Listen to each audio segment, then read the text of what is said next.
네, 안녕하세요. 닥터공TV 용주입니다. 이번 영상에서는 저희가 이제 비중격 확장 이식이랑 비주 지지대 방식이랑 뭐 이런 것들에 대해서 여러 번 올려드렸는데, 비주 지지대 방식의 수술이 어떤 식으로 좀 쓰이는지 그런 부분에 대해서 좀 설명 들어보도록 하겠습니다. 일단은 CT를 먼저 보시면,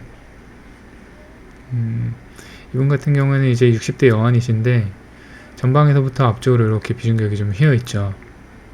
그리고 뒤로 들어가면 아주 많이 휘어 있습니다. 아주 많이 휘어 있죠. 이런 식으로. 그래서 기능적인 부분에 대해서 좀 교정을 더 많이 하기를 원하셨고, 미용적인 부분은 이따 나오겠지만 꺼진 부분만 조금 교정하기를 원한다, 이렇게 말씀을 하셨던 분입니다. 그래서 다음 슬라이드를 보시면 이제 수술은 이렇게 해놨습니다. 이 슈프라팁 꺼진 부분만 좀 채우기를 원하셔서 이 부분을 좀 채우기 원하시고, 미용적인 부분은 뭐 실리콘을 넣거나 이러질 원치 않는다, 이렇게 말씀을 하셨고, 보시면 실리콘 하나 딱 넣으면 딱 좋았을 사례이긴 한데, 본인이 이제 무보형물로 원하셔서 이렇게 조금 둥글려져 있던 부분들, 이런 코끝 부분들도 조금 날카롭게 시술을 하고 나왔던 사례입니다.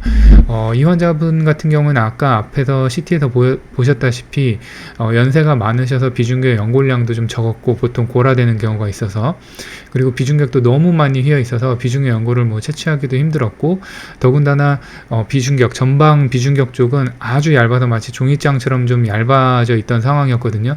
아마 예전에 외상이 좀 있지 않았을까 싶을 정도로 좀 얇아져 있는데, 이런 경우에 우리가 비중격 연골을 채취를 해다가 비중격 확장 이식, 즉 기존 비중격에다가 뒤에서 뗀 비중격을 덧대서 그거에 힘을 받쳐서 코끝을 올리는 그런 술식을 한다면 할 수도 없습니다. 왜냐하면 전방의 앞쪽에 비중격이 너무 야들야들하고 종이장 같기 때문에 힘을 못 받거든요. 오히려 거기에다 대고 힘을 걸어버리면 뒤쪽에 있는 우리가 비중격 확장 이식이 걸려있는 원래 비중격까지 휘어져 버려서 비중격 망곡이 제대로 교정이 안 되는 그런 상황이 발생을 했기 때문에 비중격 확장 이식을 쓸 수가 없는 상황입니다. 이런 상황에서 비중격은 많이 휘어 있고 했기 때문에 비중격은 펴놓고 비중격 확장 이식이 아닌 다른 술식으로 코 성형을 시행을 해야 되는데, 이런 경우에 이제 비주지지대 방식을 시행을 할 수가 있습니다. 비주지지대 방식은 말 그대로 플로팅 타입, 떠있는 타입입니다. 비중격 확장 이식은 우리가 이렇게 비중격이 있으면 그 앞에다가 비중격을 딱 붙여가지고 연골을 빼서 붙여서 여기에다 걸어서 이제 코끝을 높이는 시술 방법인데, 비주지지대 방식은 이 비중격에다가 걸지 않고 그냥 여기다 이렇게, 요 하회측 비연골, 요게 하회측 비연골이거든요. 요렇게 요 두 개가 요 사이에다가 그냥 연골을 이렇게 끼워서 하회측 비연골을 그 연골 사이로 이렇게 당겨 꼬매면서 조금 높여보고자 하는 술식이 비주지지대 방식인데, 이 비주지지대 방식이 비주지지대만 세울 때는 비중격 확장 이식보다 당연히 간단한데, 문제는 이 비주지지대는 여기가 이렇게 뒤에 걸려 있지가 않기 때문에 높이면 피부에 길이가 있기 때문에 높이면 높일수록 피부가 딸고 올라가서 많이 들리게 됩니다. 들릴 수밖에 없어요. 비주지지대 방식을 하게 되면. 그래서 이 술식을 할 때 피부가 모자라거나 들리는 결과가 나타난다고 하면 디로테이션 그래프트라 그래서 들리지 않게 여기서 밑으로 눌러주는 걸 하나 받쳐줘야 되는데, 그게 요겁니다. 이렇게. 디로테이션 그래프트인데, 보시면 비주지지대를 귀연골을 사용해서 이렇게 두 겹으로 이렇게 올렸고요. 요것도 이렇게 올라온 그 연골입니다.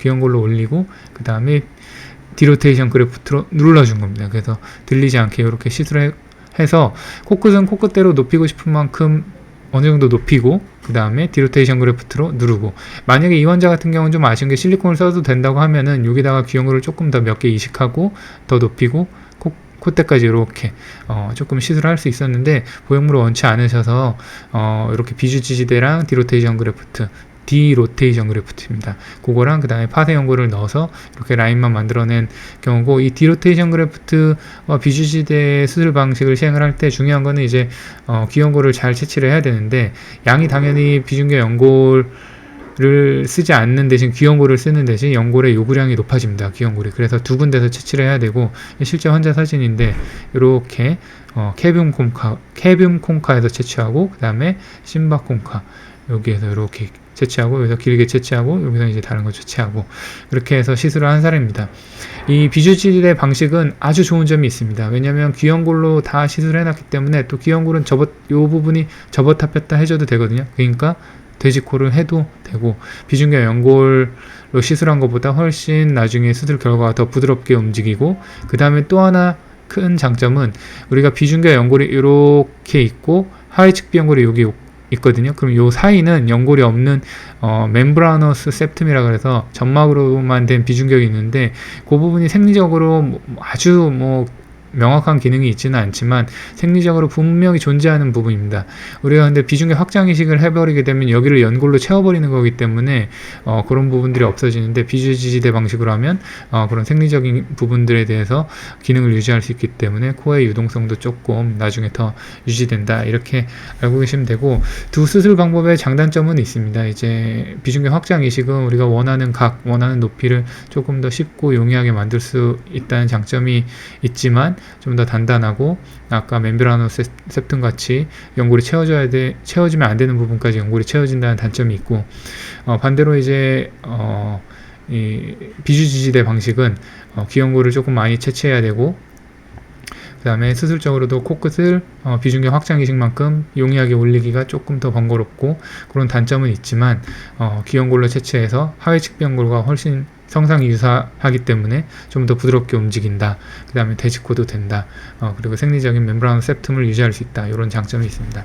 그래서 어떤 수술 방법 하나를 고집하기보다는 그런 상황에 맞게 이런 수술 방식을 선택을 해서 시행하는 것이 적절할 것이라고 생각이 됩니다. 이번 영상은 여기까지고요. 추가로 또 이제 궁금한 사항은 질문 주시고 다음에 더 재미있는 영상으로 찾아뵙겠습니다. 감사합니다.